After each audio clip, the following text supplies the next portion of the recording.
ఎందుకంటే వాస్తవానికి కాంగ్రెస్ పార్టీ నాయకులు కుర్చేసుకొని కూర్చొని సర్పంచ్ ఎన్నికలను గెలిపించుకునే ప్రయత్నం చేశారు.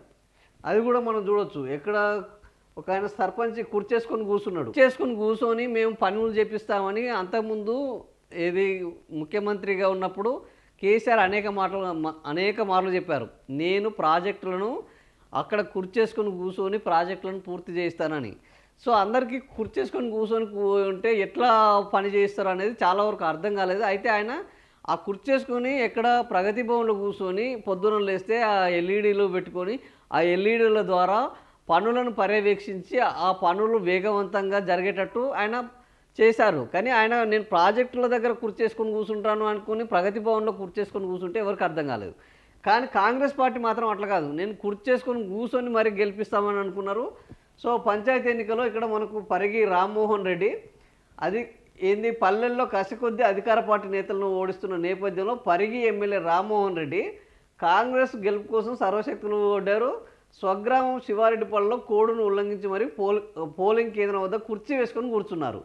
సో ఓటేయడానికి వచ్చిన ప్రజలకు కాంగ్రెస్ని గెలిపించాలంటే ప్రచారం చేశారు. సో అంటే ఈయన ఏదైతే లిమిట్లో ఉండాలో పంచాయతీ ఎన్నికల పోలింగ్ కేంద్రానికి ఏదైతే లిమిట్ నిర్ధారిస్తారో ఆ నిర్ధారించిన సరిహద్దు అవతలనే కుర్చేసుకొని కూర్చున్నారు.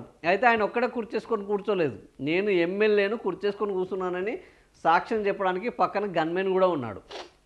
సో ఆ గన్మెన్ను పెట్టుకొని కుర్చేసుకొని కూర్చొని మరీ కాంగ్రెస్ గెలుపు కోసం ఆయన ప్రయత్నం చేయడం జరిగింది. అంటే ఈసారి కాంగ్రెస్ పార్టీ పంచాయతీ ఎన్నికల్లో గెలవడానికి ఎలాంటి ప్రయత్నాలు చేసింది అనేది మనం ఇలాంటి ఉదంతాలు చూసినప్పుడు మనకు స్పష్టంగా అర్థమవుతుంది.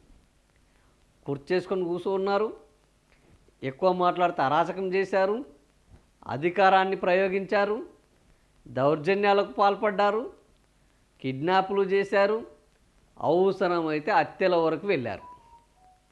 సో ఈ స్థాయిలో ఏంది బీసీలకు మూత్రాలు దాపించారు. ఈ స్థాయిలో ఈ ఎన్నికలను పంచాయతీ ఎన్నికలను ఎంత దారుణంగా చేయాలనో అంత దారుణంగా చేసి వదిలేశారు Congress party. So Congress party పొద్దున లేస్తే రాజ్యాంగం పట్టుకొని తిరుగుతూ ఇక్కడ రాజ్యాంగానికి ఏ ఒక్క విలువ లేకుండా ఈ పంచాయతీ ఎన్నికలను నిర్వహించారు. మొత్తానికి ఈ పంచాయతీ ఎన్నికలు ఏదేమైనా పంచాయతీ ఎన్నికలు ముగిశాయి, మొత్తానికి ముగిశాయి. కాంగ్రెస్ పార్టీ అత్యధిక స్థానాలను సంపాదించుకుంది. నెక్స్ట్ పొజిషన్లో బీఆర్ఎస్ ఉన్నది. సో అనేక మంది ఒక్క ఓటుతోటి ఓడిపోయిన కాంగ్రెస్ సర్పంచ్ అభ్యర్థులు ఉన్నారు. లాటరీ ద్వారా తమ అదృష్టాన్ని పంచుకొని ఊర్లకు సర్పంచులైన వాళ్ళు ఉన్నారు. తల్లి బిడ్డలు పోటీ చేసి, అత్తాకోడళ్ళు పోటీ చేసి, అన్నదమ్ములు పోటీ చేసి, తండ్రి కొడుకులు పోటీ చేసి, ఇట్లా ఒక ఇంట్లోనే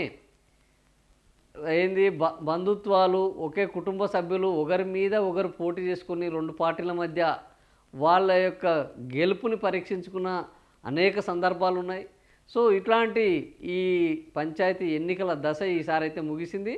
ఇప్పుడు ఈ పంచాయతీ ఎన్నికల్లో వచ్చిన ఊపుతోటి కాంగ్రెస్ పార్టీ ఇమ్మీడియట్గా ఇంకా వితౌట్ ఎనీ లేట్, ఇంకా ఆలస్యం వద్దు, సో సమయం లేదు మిత్రమా అన్న పద్ధతిలో జెడ్పీటీసీ ఎంపీటీసీ ఎన్నికలకు వెళ్ళాలని సిద్ధమవుతున్నట్లు వార్తలు అయితే వస్తున్నాయి. దాదాపుగా షెడ్యూల్ కూడా త్వరలోనే ఇంకో వారం రోజులలో వచ్చే అవకాశం ఉంది అని కాంగ్రెస్ వర్గాల్లో మంచి చర్చ అయితే జరుగుతున్నది. సో తొందరగానే జనవరిలోనే ఈ ఎన్నికలు నిర్వహించేస్తే ఓ పని అయిపోతుంది. ఆ తర్వాత మళ్ళా పంచాయతీ ఎన్నికలు కూడా మున్సిపల్ ఎన్నికలు కూడా వచ్చే అవకాశం ఉంటుంది. ఆ తర్వాత పరీక్షలు. సో తొందరగా ఎన్నికలు ఇప్పుడు ఆల్రెడీ ఇంకా లేట్ అయితే ఈ వ్యతిరేకత పెరుగుతుంది. ఈ వ్యతిరేకత ఇప్పుడు ఆల్రెడీ ఈ సక్సెస్ జోరు నడుస్తున్నది, జనాల్లో సక్సెస్ మూత మోగుతున్నది కాంగ్రెస్ది. ఈ జనాల మైండ్లో నుంచి ఇది పోకముందుకే మనం దాన్ని వినియోగించుకోవాలన్న పద్ధతిలో కాంగ్రెస్ పార్టీ అయితే పావులు కదుపుతుంది. సో మరి జెడ్పీటీసీ ఎంపీటీసీ ఎన్నికలు షెడ్యూల్ ఎప్పుడు త్వరలో వస్తుందంటున్నారు. ఆ జెడ్పీటీసీ ఎంపీటీసీ ఎన్నికలు ఇంకా ఎంత రసవత్తరంగా, ఎందుకంటే ఇవి పార్టీ గుర్తులకు సంబంధం లేని పార్టీ మద్దతుదారులు మాత్రమే ఇట్లా చేశారు. అవి నేరుగా పార్టీ గుర్తుల మీద జరిగే ఎన్నికలు. సో గత జెడ్పీటీసీ ఎంపీటీసీ ఎన్నికల్లో బీఆర్ఎస్ అయితే ఏకపక్షంగా గెలుపులు సాధించింది. మరి ఈసారి కాంగ్రెస్ పార్టీ ఎందుకంటే ఇప్పుడు గెలిచిన వాటిలలో చాలామందికి కాంగ్రెస్ పార్టీ అభ్యర్థులకు కాంగ్రెస్ పార్టీ ఏ, సర్పంచులు మద్దతు పలకాలి, బీఆర్ఎస్ వాళ్ళు మద్దతు పలకాలి. ఇప్పుడు గెలిచిన వాళ్ళకు సర్పంచులకు విపరీతమైన డిమాండ్ ఉంటుంది వాళ్ళ మద్దతు పలకడానికి, వాళ్ళ ఓట్లు వేయించడానికి. సో ఇది ఇంకా మరింత రసవతరంగా, ఇంకా మరింత ధనదాహంతో, మద్యం మత్తులో ఇవి జరిగే అవకాశాలు ఉన్నాయి. సో ఇలా జరుగుతాయి, అవి కూడా ఎప్పటికప్పుడు మనం పరిశీలిద్దాం. ఓవరాల్గా పంచాయతీ ఎన్నికలు 3 దశలు ముగిశాయి. సో ఇప్పుడు సర్పంచ్ ఎన్నికలకు 22వ తేదీ వాళ్ళకు ప్రమాణ స్వీకారం ఉన్నది.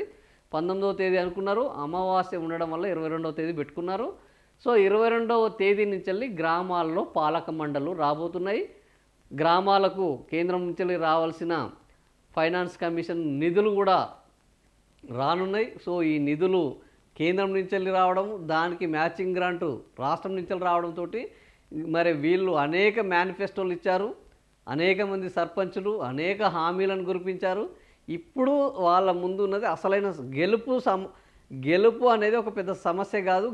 గెలిచారు, అయిపోయింది. ఇప్పుడు గెలుపుని నిలుపుకునే బాధ్యత ఉన్నది కదా, అది అసలైన పరీక్ష. మరి ఈ పరీక్షలో ఎంతమంది సర్పంచులు గెలుస్తారు, ఎన్ని గ్రామాలు ఈ గెలుపులో నిలుస్తాయి, ఇవి మనం ఇంకా చూడాల్సిన అవసరం ఉన్నది. అవి కూడా చూద్దాం.